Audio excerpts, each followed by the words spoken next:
Episode 77. Suamiku seorang CEO. Tidak mungkin, nama Mas Harlan itu kan banyak, mungkin hanya kebetulan saja namanya sama. Lupita melanjutkan jalannya ke arah toilet. Selesai buang air kecil, Lupi mencuci wajahnya di wastafel dan merapikan riasan wajahnya tipis. Ia kembali keluar. Saat keluar dari lorong toilet, Lupi berpapasan kembali dengan wanita paruh baya tadi. "Maaf Mbak, di mana toiletnya?" "Ibu yang tadi ya." Lupi tersenyum, "Sebelah sana Bu, mari saya antar." Wanita itu mengangguk dan berjalan beriringan ke arah toilet. "Ibu kesini dengan siapa?" tanya Lupita basa-basi. "Sama keponakan ibu, rencana mau makan bersama anak ibu, tapi katanya masih di jalan." "Oh, ya sudah saya kembali dulu ya Bu, ini toiletnya." "Terima kasih banyak ya, Nak." "Iya Bu. Sama-sama." Lupita berjalan kembali ke tempat semula. "Mana teman Mbak Ines? Dari tadi aku tidak melihat batang hidungnya." "Sebentar lagi, katanya masih sibuk di dalam." "Apa maksud Mbak Ines, kok sibuk di dalam?" "Iya kan temanku, pemilik kafe ini." "Oh, baiklah, kita tunggu setengah jam lagi." "Bila teman Mbak Ines belum muncul juga, aku langsung pulang duluan ya, takut suamiku sudah pulang." "Hei Ines." Terdengar suara pria di belakang punggung Lupita. Lupi sangat apal betul suara itu.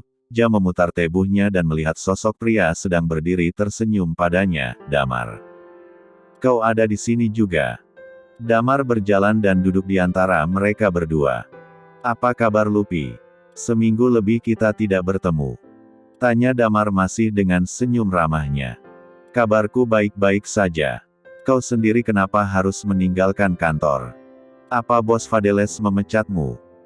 "Entahlah, aku juga tidak mengerti, tiba-tiba aku diberhentikan dari kerja dengan alasan pemindahan kantor cabang. Aku langsung mundur dari perusahaan Fadles. Untuk apa bertahan di perusahaan yang tidak pernah menghargai kita?" ujarnya berdecak kesal. "Apa ada hubungannya dengan aku ya? Ah, tidak mungkin, memangnya aku siapa di perusahaan Fadles? Hanya karyawan magang." Gumam Lupi dalam hati. "Akhirnya kau datang tepat waktu. Tadinya Lupita sudah mau meninggalkan kafe ini. Untung kau cepat datang," sindir Ines. "Jadi kalian sudah saling kenal?" Lupita menatap dua orang di depannya. "Kami sudah kenal lama Lupi, dari dulu satu perusahaan dengan Damar. Setelah perusahaan kami bergabung dengan perusahaan Tuan Fadles, Damar dipindahkan ke pusat. Setelah Damar resign, baru aku menggantikannya posisi Damar." Lupita mengangguk seraya menyedot es jeruk di depannya. "Jadi yang kau maksud temanmu itu Damar? Pemilik kafe ini?" "Iya. Damarlah pemilik kafe ini." "Wah, nggak ngangka ya, kau ternyata orang sukses juga." "Biasa aja kok, aku bersama kawanku yang kelola kafe ini. Aku harus pulang, aku tidak mau nanti ada yang mengenaliku, apalagi sampai suamiku tahu keberadaanku bersama Damar. Dia itu kan kurir, pasti suka berada di mana saja." Gumamnya dalam hati. "Ini sudah terlalu malam, lebih baik aku pulang." "Ya. Lupita tunggu. Kita baru saja bertemu. Aku sendiri yang akan antar kau pulang." "Tidak usah Damar. Aku bisa pulang sendiri, aku tidak ingin merepotkan siapapun." "Maaf, aku permisi dulu." Lupita mengambil tas di atas meja dan melangkah pergi meninggalkan Ines dan Damar. "Damar, aku juga pulang dulu, aku akan mengantarkan Lupita sampai rumah." "Tidak enak, tadi aku yang memaksanya datang kemari atas permintaanmu." Ines beranjak dari duduknya dan mengejar Lupita. "Lupita, Lupita tunggu." Saat Lupita sudah depan pintu kaca, ia menoleh ke belakang di saat bersamaan. Masuk dua orang pria masuk berjas dan melewati Lupita. Dua orang pria itu sepertinya sedang terburu-buru. Dengan langkah cepat mereka masuk ke dalam kafe. Ines membelalakan matanya, rasa terkejutnya tidak bisa dihindari, terlebih jantungnya melompat-lompat saat melihat pria idolanya lewat. "Kau kenapa Ines? Wajahmu merah kayak tomat." Lupita terkekeh dan menarik pintu kaca keluar dari kafe. Lupita tunggu. Menarik tangan Lupi, kau lihat tidak tadi? Siapa yang masuk dalam kafe ini? Lupita menggeleng, siapa? Tuan George bersama asisten William. Benarkah? Iya. Masa aku bohong? Mereka tadi lewat di depanmu. Ya sudah biarkan saja, aku mau pulang. Ayo kita lihat sebentar, merek mencari siapa di tempat ini. Ines menarik tangan Lupi, dan kembali masuk ke dalam kafe. Ines yang penasaran masih terus menarik Lupita, dan Ines mencari dua sosok pria yang ia lihat, Georgie dan William, sambil menajamkan mata liarnya. Nah itu dia. Lupita melihat dua pria berjas itu duduk membelakanginya, bersama wanita parubaya yang sempat mengantarnya ke toilet. Oh dia masih kerabat ibu tadi, tapi dilihat dari postur tubuh mereka yang asli orang luar sangat berbeda dengan wanita parubaya dan gadis di sampingnya. Kau mengenalnya? Tanya Ines mengerutkan keningnya. Iya, wanita parubaya itu yang tadi menjatuhkan tasnya, tak sengaja di depanku, terus di saat aku keluar dari toilet bertemu lagi. Jadi Tuan Vandeles kesini hanya ingin bertemu dengan dua wanita itu. Sepertinya kafe ini, tidak cocok untuk tongkrongan bos besar sekelas Tuan Vandeles. Siapa mereka ya? Tanya Ines terlihat penasaran. Ya sudah, itu urusan mereka. Aku ingin pulang, takut suamiku pulang. Apa kau tidak penasaran? Ingin melihat wajah Tuan Georgie Vandeles. Penasaran sih. Sebenarnya walau tidak sekarang aku melihatnya, suatu saat nanti aku bisa bertatap wajah dengannya. Ya sudah aku pulang duluan saja ya. Jangan gitu dong. Masa aku ditinggalin? Ya sudah ayo aku antar pulang. Akhirnya Ines mengalah dan mengantar Lupita pulang. Walau sebenarnya Lupi menolak diantar sampai rumah. Sementara itu, terlihat wajah tegang dan gelisah Harlan. Kita tidak bisa lama-lama di sini, aku dan William harus segera ke bandara. Tapi Len, kau baru saja datang, makanlah dulu, dan kenapa Alfonso selalu memaksamu untuk kembali ke Belanda? Mak Isah mengusap air matanya yang sudah terlanjur jatuh membasahi wajah keriputnya. Harlan menghela nafas panjang, ada perasaan sesak di dadanya, andai saja pamannya tidak mengancam untuk Harlan segera pulang ke Belanda, pasti ia akan berontak dan tidak akan mau pulang, namun, ancaman itu akan menyakiti orang-orang yang ia sayangi. Maafkan Harlan Mak, aku tidak ada pilihan lain lagi, untuk menentang paman rasanya sulit. Aku akan pulang ke Belanda sekarang, dan apa mau paman sebenarnya? Setelah itu aku akan kembali. Baru saja kau pulang dari Bali, tapi sekarang sudah harus kembali lagi Belanda. Ya sudah emak hanya bisa mendoakan yang terbaik untukmu, segeralah pulang bila urusanmu dengan Alfonso sudah selesai. Pasti Mak. Della. Jaga Mak baik-baik, jangan sampai telat makan, tolong perhatikan kesehatannya. Iya Kak. Aku pasti akan menjaga Bibi. Apa William juga akan ikut bersamamu? Tidak Mak, William tetap tinggal di sini untuk membantu pekerjaanku. Selesai Harlan meneguk minuman dingin, mereka memutuskan untuk pulang. Saat di parkiran mereka berpisah. Jaga diri Mak, baik-baik. Harlan memeluk erat tubuh ibu asuhnya. Len, kau harus mengabari Mak bila berada di Belanda. Iya Mak pasti, dan bantu doa untuk Harlan, semoga semuanya baik-baik saja. Mata Harlan sudah berembun, ia menahan agar tidak menetes. Tangan Harlan meraih punggung tangan ibu asuhnya, dan menciumnya. Harlan masuk ke dalam mobil bersama William. Mak Isah dan Della masuk ke dalam mobil yang disupir Pak Basir. Mereka berpisah, Mak Isah pulang menuju rumahnya, sementara Harlan menuju Belanda. Will, bisakah kita ke rumah istriku dulu? Aku ingin menghubunginya, tapi nomornya tidak ada. Sepertinya penerbangan ke Belanda 1 jam lagi akan berangkat, kalau kita ke rumah Nona Lupi dulu rasanya tidak bisa Tuan. Baiklah, besok kau pintakan nomor Lupi dan kirim padaku, aku sendiri yang akan bicara dengannya. Baik Tuan. Harlan mendesih kasar dan menyandarkan kepalanya ke belakang jok. Maafkan aku Lupi, aku harus pergi. Ini aku lakukan demi kebaikan kalian, aku tidak ingin pamanku berbuat nekat dan menyakitimu dan makku. Kalian harus aku jaga. Gumam Harlan lirih, sudut matanya menetes kristal bening. Episode 78. 3 jam sebelum berangkat ke bandara. Ruangan meeting di sebuah hotel.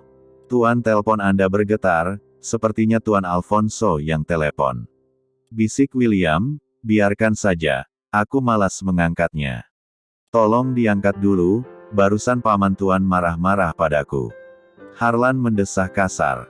Baiklah, aku keluar sebentar, kau urus meeting ini. Baik Tuan.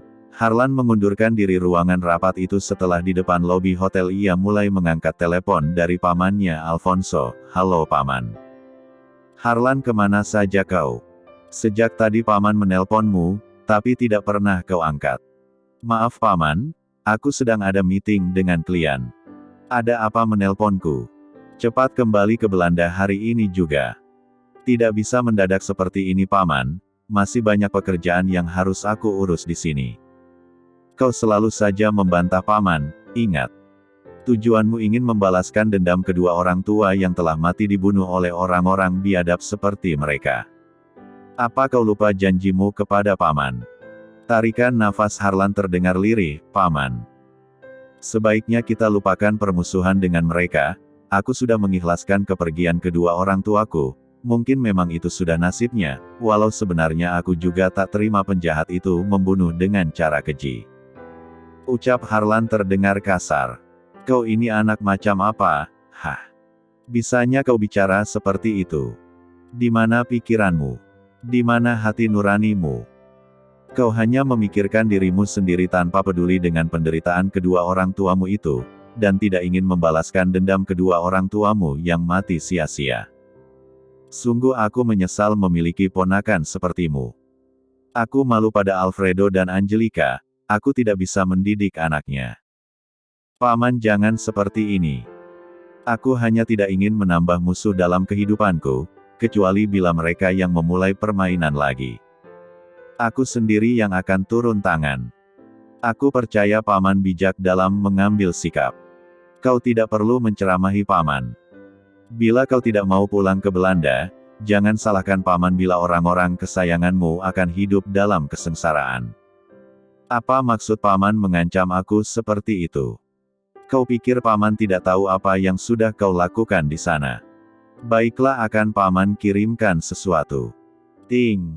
Harlan membuka sebuah foto yang dikirim Alfonso. Seketika mata Harlan terbelalak melihat foto dirinya dengan Lupita di Bali. Dari mana paman bisa tahu aku berada di Bali dengan Lupita? Gumamnya pelan dengan sorot mata tajam. Bagaimana? Kau sudah melihatnya bukan? Apa tujuan paman sebenarnya? Ucap Harlan lantang. Aku tahu, kau tidak ingin wanita itu mendapat celaka bukan? Kurasa kau lebih mencintai wanita itu daripada ibu asuhmu sendiri. Atau, aku buat kedua-duanya pergi dari kehidupanmu selamanya. Cukup paman. Jangan pernah kau sentuh atau menyakiti mereka berdua. Mereka tidak ada urusannya dengan kita. Baiklah, aku akan turuti kemauan paman, aku akan berangkat hari ini juga ke Belanda, tapi dengan satu syarat. Jangan pernah ganggu ibu asuhku dan wanitaku. Biarkan mereka bahagia di sini tanpa ada menyakitinya. Hahaha. Georgi Vandeles, berarti kau benar-benar ada hubungan dengan wanita itu. Sudah sedalam apa hubunganmu dengan wanita itu? Itu bukan urusan paman. Oke. Aku akan pulang ke Belanda, jangan paman menyakitinya, bila paman ingkar janji aku tidak akan segan dengan paman. Wow! Keponakanku sayang, semakin kau tumbuh besar, semakin terlihat sifat aslinya. Sepertinya kau sudah berani melawan pamanmu sendiri. Baiklah, kalau itu maumu, paman tidak akan pernah menyentuh wanitamu atau ibu asuhmu, selama kau menuruti perintah paman. Baiklah. Ucapnya tegas. Harlan langsung memutuskan telepon pamannya dengan kesal. Astaga. Ya Tuhan. Lupi. Harlan memijit keningnya, ini yang aku takutkan. Pamanku bisa tekad, tidak peduli keponakan, teman atau lawan. Kini Paman sudah tahu siapa Lupita. Ternyata Paman menaruh mata-mata di sini, berarti Paman tahu semua aktivitasku. Apakah William berkhianat denganku? Demi kebaikan Lupita dan ibu asuh, biarlah aku pergi untuk sementara. Aku akan memantau mereka dari jauh. Tuan Georgi. Will, apa ada sesuatu? Sepertinya Tuan kurang sehat. Bagaimana dengan meetingnya? Tuan Haruka mencari Anda. Siapkan tiket penerbangan ke Belanda hari ini. Malam ini juga aku harus berangkat ke sana. William membelalakan matanya, hari ini juga Tuan. Iya, kau tahu sendiri seperti apa sifat Paman. Kemauan Paman tidak akan bisa dibantah. Aku tidak ingin orang-orang yang aku sayangi terluka. Baik Tuan, segera saya pesankan tiket ke Belanda malam ini juga. Oh iya, tadi Della telepon, Ibu asuh sudah menunggu di kafe. Kita temui Tuan Haruka dulu, baru kita temui Mark di kafe, selanjutnya berangkat ke bandara.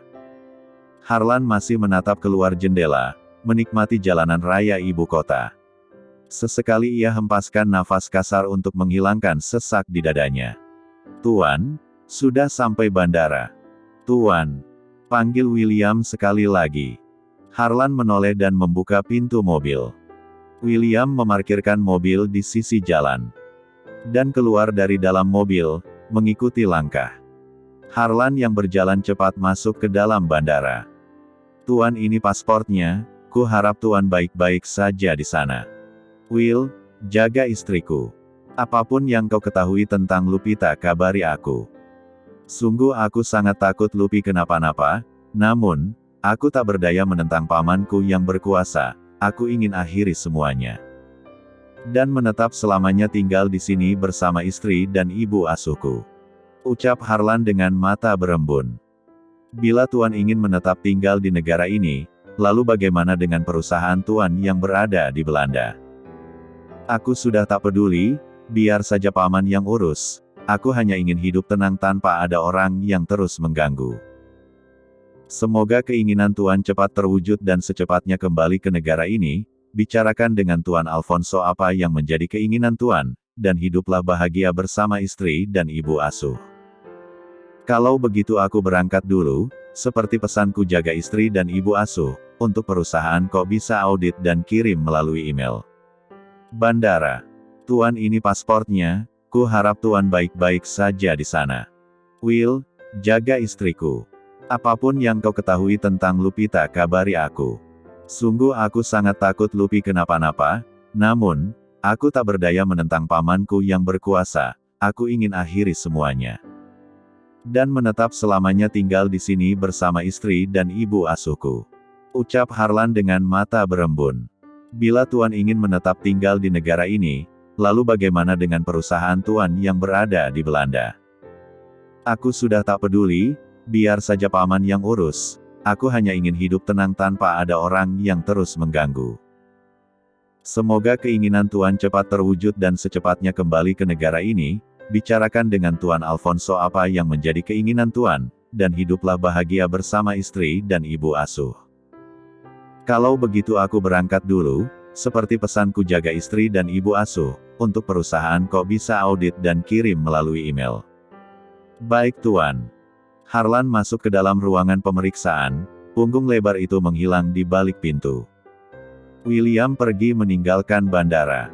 Setelah sampai rumah, Lupita membersihkan diri. Ines sudah pulang sejak tadi dan tidak mau masuk karena sudah malam. Ah, seger juga. Lupita meregangkan otot-ototnya selesai mandi. Ini sudah jam 10, kenapa Mas Harlan belum juga pulang ya? Biasanya kalau aku sudah ada di rumah, Mas Harlan pasti sampai juga. Seluruh ruangan dalam rumah Lupi tampak kosong, tidak ada lagi mesin cuci, kulkas, kipas angin dan TV. Kebetulan ada ponsel pemberian suaminya, Lupi masih terus kagum dengan ponsel itu. Mas Harlan, uang dari mana bisa beli ponsel semahal ini? Biar aku tanyakan kalau ia sudah pulang. Lupi mulai menguap dan menoleh jam di dinding. Hah. Sudah jangan setengah 12. Kenapa Mas Harlan juga belum pulang ya? Karena lelah, akhirnya Lupita tertidur nyenyak. Suara kokok ayam tetangga membangunkan tidur Lupita yang berada di sofa. Rupanya ia menunggu suaminya pulang dan tertidur di ruangan tamu. Ya Tuhan, sudah jam 6, aku kesiangan. Buru-buru Lupita beranjak dari sofa dan masuk ke dalam kamar mandi. Seperti biasanya ia masak dan membawa bekal untuk di kantor. 3 hari sudah Lupi berangkat kerja dan pulang tanpa kehadiran Harlan di sisinya. Hari-harinya terasa hampa dan tak berkeempat irah. Mas, kau di mana? Kenapa tidak memberitahu aku? Bahkan aku tidak tahu nomormu. Kau pun tidak pernah menghubungiku. Butiran bening menetes begitu saja dari sudut mata Lupi. Aku merindukanmu, Mas. Hiks. Kemana aku harus mencarimu, Mas? Lupita dikagetkan dengan suara dering ponsel. Ia melihat tidak ada nama si penelpon, hanya tertera nomor saja.